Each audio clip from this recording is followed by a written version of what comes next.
Et si la faune frappait à votre porte dans un paisible village russe, où la vie semblait s'écouler lentement et de manière prévisible? Quelque chose d'incroyable s'est produit. Imaginez une femme âgée ayant travaillé toute sa vie dans une ferme, et un animal de compagnie inhabituel qui a changé la vie de tout un village. Comment une rencontre fortuite s'est-elle transformée en une amitié exceptionnelle? Qu'est-ce qui a poussé un animal sauvage à protéger un être humain? Et surtout, quelle leçon cette amitié extraordinaire peut-elle nous enseigner? Ce cas n'est pas seulement unique, il nous pousse à repenser notre relation avec le monde qui nous entoure, brouillant les frontières entre le domestique et le sauvage. Dans un petit village du centre de la Russie, entouré des majestueuses forêts de chéraux, la vie s'écoulait paisiblement. Là, parmi les maisons en bois et les jardins bien entretenus, vivaient des gens dont le destin était intimement lié à la nature sauvage. Mais aucun d'eux n'aurait pu imaginer qu'un jour, ce lien se manifesterait de la manière la plus inattendue. Le personnage principal de cette histoire incroyable était une femme âgée nommée Anna. Toute sa vie, elle avait travaillé comme laitière dans la ferme locale, gagnant le respect des villageois par son dur labeur et son cœur généreux. Malgré son âge avancé et sa vue qui baissait, Anna continuait à vivre seule dans sa petite maison confortable, en bordure du village. Il y a 3 ans, le destin fit à Anna un cadeau inattendu. Un jour ordinaire, un chasseur local, connu pour sa ruse et son manque d'honnêteté, frappa à sa porte. Dans ses mains, il tenait une petite boule de poil qui miaulait pitoyablement. « Anna, dit le chasseur avec une fausse douceur dans la voix, je sais combien tu rêvais d'un chaton. Tiens, je t'ai apporté le meilleur. Mais il est spécial, une race rare, donc il a coûté un peu plus cher. » Le cœur toujours ouvert aux animaux, la vieille femme ne put résister. Elle donna au chasseur ses dernières économies et prit tendrement la petite créature dans ses bras, sans se douter qu'il ne s'agissait pas d'un chaton, mais d'un lynx dont la mère avait récemment été tuée par des braconniers. Ainsi commença une incroyable symbiose entre un être humain et un animal sauvage. Ignorant la véritable nature de son compagnon, Anna l'entoura de soins et d'affection. Elle le nomma Mick et attendait chaque jour avec impatience de rentrer du travail pour passer du temps avec son nouvel ami. Le temps passa, et Mick grandit, non pas de jour en jour, mais presque d'heure en heure. Son apparence inhabituelle et son comportement étrange surprenaient les voisins, mais Anna, dont la vue s'affaiblissait, ne remarquait rien d'anormal. Elle était simplement heureuse d'avoir un compagnon fidèle qui illuminait ses journées solitaires. La vérité ne fut révélée qu'un mois plus tard, lorsque Maria, la petite fille d'Anna, vint lui rendre visite. En voyant Mick, la jeune fille comprit immédiatement qu'il ne s'agissait pas d'un chat domestique, mais d'un véritable lynx. Sa stupeur et sa surprise étaient indescriptibles. « Mamie !» s'exclama Maria. « Tu sais ce que tu as recueilli?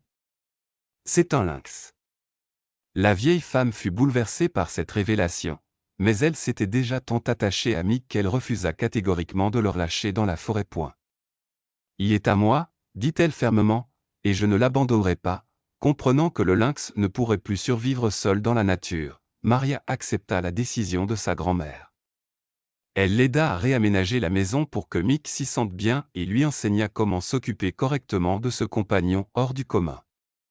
Dès lors, la vie d'Anna et de Mick devint encore plus étroitement liée. Élevé dans l'amour et la bienveillance, le lynx était doux et affectueux avec sa maîtresse. Il ne montrait jamais d'agressivité, se laissait caresser par la vieille femme et dormait même à ses pieds.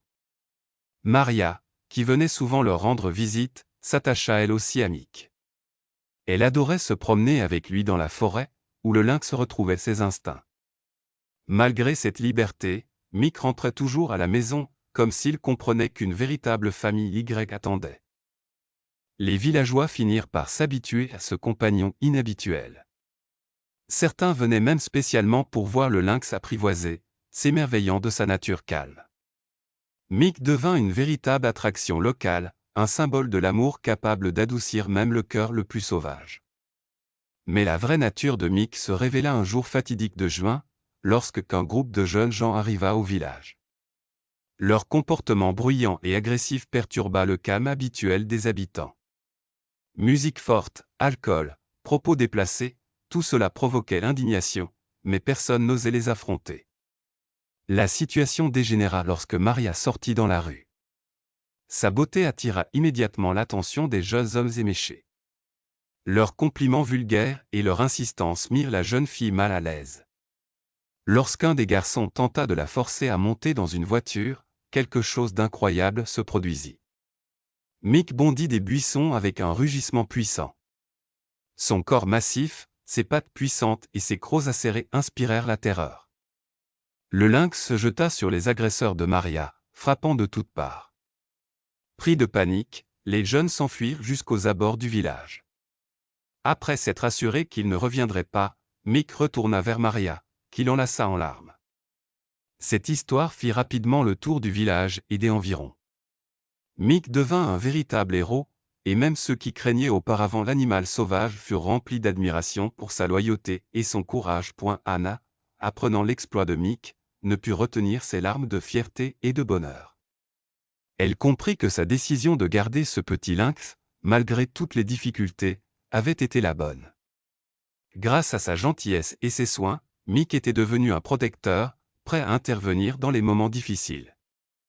Cette histoire marqua profondément les villageois. Elle montra que la gentillesse et l'amour peuvent franchir toutes les frontières, même entre l'homme et la bête.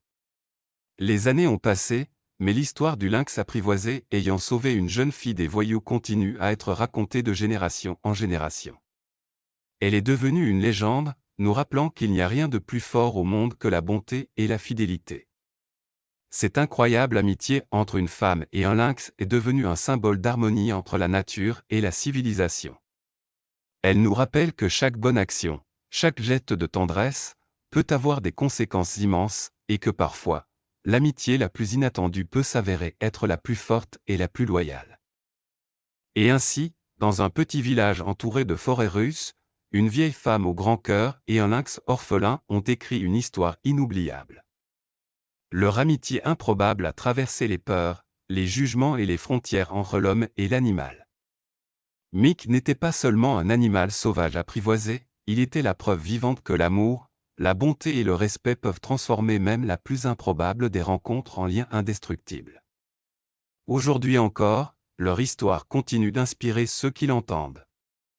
Elle nous rappelle que parfois, ce sont les liens les plus inattendus qui révèlent la vraie nature du cœur humain, et que dans un monde en quête d'harmonie, la tendresse reste notre plus grande force.